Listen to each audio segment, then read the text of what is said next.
China unveiled details about its new draft law to fix national security loopholes in Hong Kong. But critics say the city's high degree of autonomy is at stake. What does the law mean for the one country, two systems principle? And U.S. President Donald Trump held his first rally in 3 months in Oklahoma on Saturday, but many seats were empty. What picture does it paint about the campaign trail ahead? Welcome to The Point, an opinion show coming to you live from Beijing. I'm Li Xin.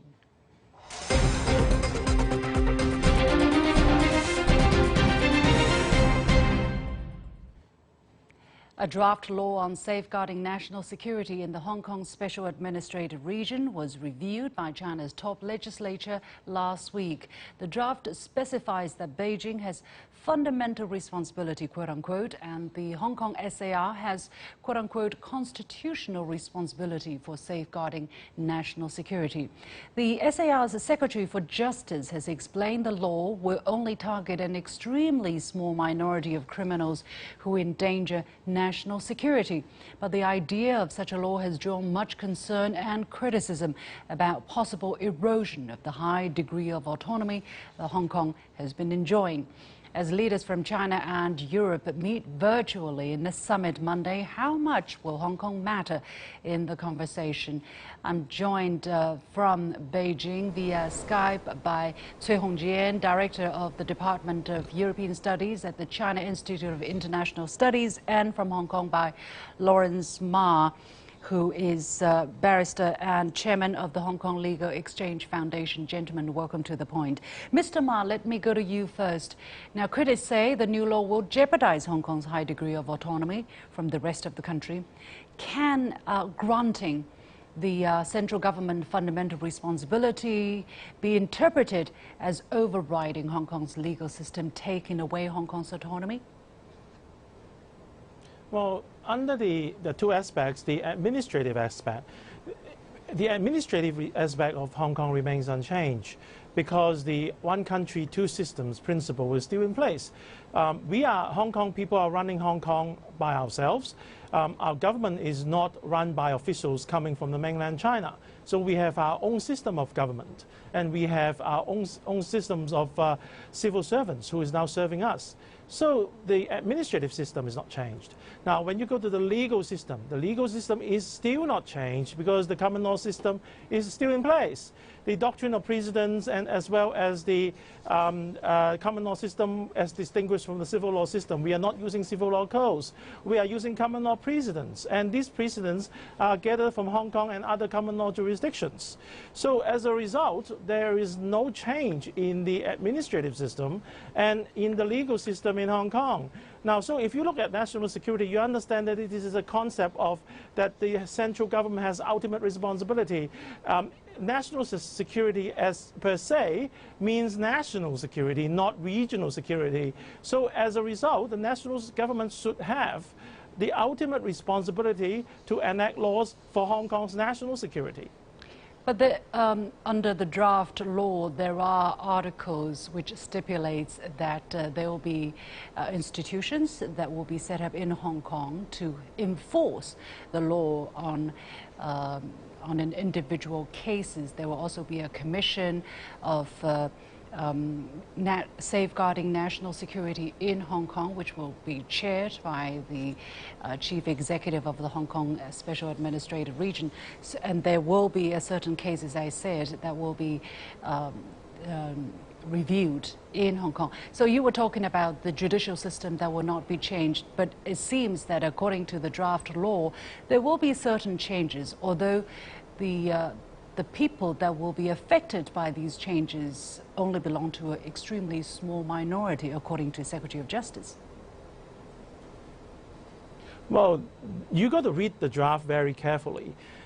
The Hong Kong government in the Hong Kong police force has to set up a special branch to deal with this national security law. So there would be additional manpower in the police force to implement the law.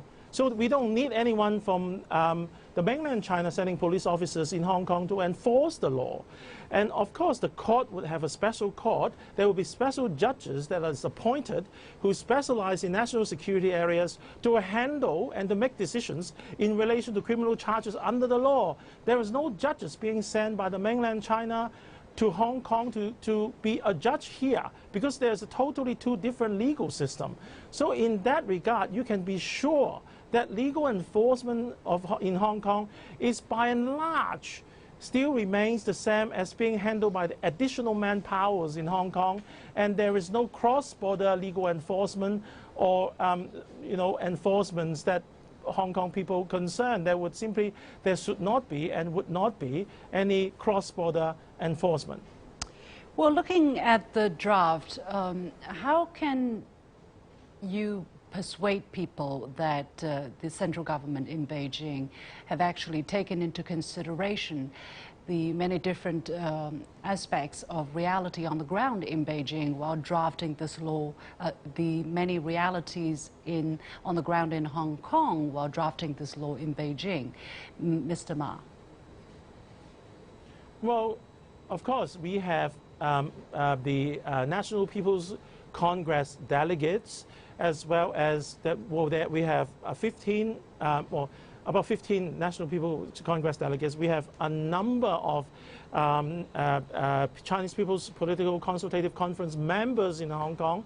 We have about 200, and the provincial CPPCC members, including myself, have expressed numerous opinions in writing and orally via the liaison office and or directly to the central government, expressing our views, representing the views of Hong Kong people on our concerns, on Hong Kong people's concerns, to notify the central government. Have these opinions been taken into consideration in drafting the bill, Mr. Ma? Well, I think they have, because the bill was supposed to be released earlier, instead of later this month, we thought it would have been released by now. But because of our written opinions, they are seriously considering our opinion. Therefore, there is a delay in having the law by the end of this month. Without our opinion, I think the law would be here by now. All right. Let me go to Mr. Cui for the possible impact this law might have on Sino-EU relations. As we speak, there is this virtual summit between Chinese and European leaders, which began earlier this afternoon via the internet. Mr. Cui, how prominently, how much will the national security discussion on Hong Kong impact the discussion between leaders from both sides this time? Well, as we know that certainly there will be some impact from this debate or discussion about national security law in Hong Kong on the China-EU relations. As we know, even some European countries, they expressed some concerns about the legislation in Hong Kong, and also some countries like UK or some other. This time, I think Sweden played a very, very, remarkable role to have some remarks on this issue. And also, we can find out from official of the European Union, they also expressed some concerns about this issue, especially before this leaders' meeting between China and the EU.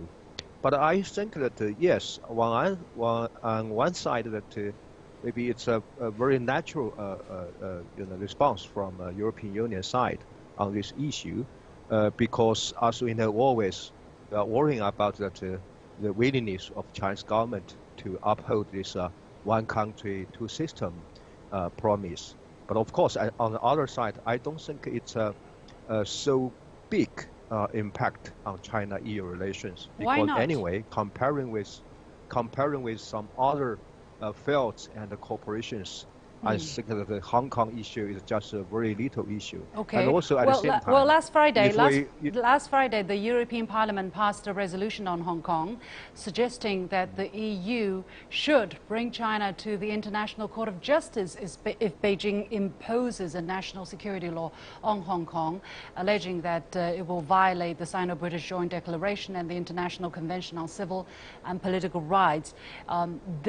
And also calling on the bloc to consider possible economic sanctions to dissuade China. This resolution was adopted with 565 votes for, 34 votes against, and 62 votes abstention. That's a pretty big difference between the in the opinion. So why shouldn't we take such voices seriously against the backdrop of bigger picture of China-EU ties, Mr. Cui? I think this, the issues of Hong Kong in European Parliament, I think as it's Euro, and always Parliament will try to have its voice on these relations and some problems with China and so on. But I don't think that it will give some concrete or substantial impact on China-EU relations, because as we know, this act from the European Parliament is a non-legally binding conclusion. I see. So I don't think there are some very concrete impact on China-EU relations. But of course, I think for Chinese side, China need to understand what's the real meaning from the European Union side on this issue. And if it's true that European Union also insisted that it will also follow this one country, two system. So I think regarding to this national security legislation in Hong Kong, now the key point of the debate is not if it's okay, if it's right for China to have the legislation. I think maybe the debate between China and the European Union is how could this legislation be implemented in Hong Kong. Mr. Cui, why do China and the EU have such a different understanding of the national legislative matter here in Hong Kong? I think this is a very big question for China and the EU on this debate is how could we narrow down the gap between the administrative level and also legal system, just like our Hong Kong friend mentioned that I think now this national security legislation from Chinese side is try to find out the synergy or the linkage between the administrative and the legal system. So I think for most of European people, maybe they are focused on just two systems. But I think certainly from Chinese perspective, always the focus of the one country, two system always is one country, because as we know, the one country should be the precondition for two systems. All right. We have to leave it there. Many thanks to Lawrence Ma, barrister and chairman of the Hong Kong Legal Exchange Foundation, and Cui Hongjian, director of the Department of European Studies at the China Institute of International Studies. We'll take a short break, and when we come back, President Trump held his first rally in 3 months despite rises in COVID-19 cases in many states, including Oklahoma. How is the coronavirus crisis shaping his potential road to re-election?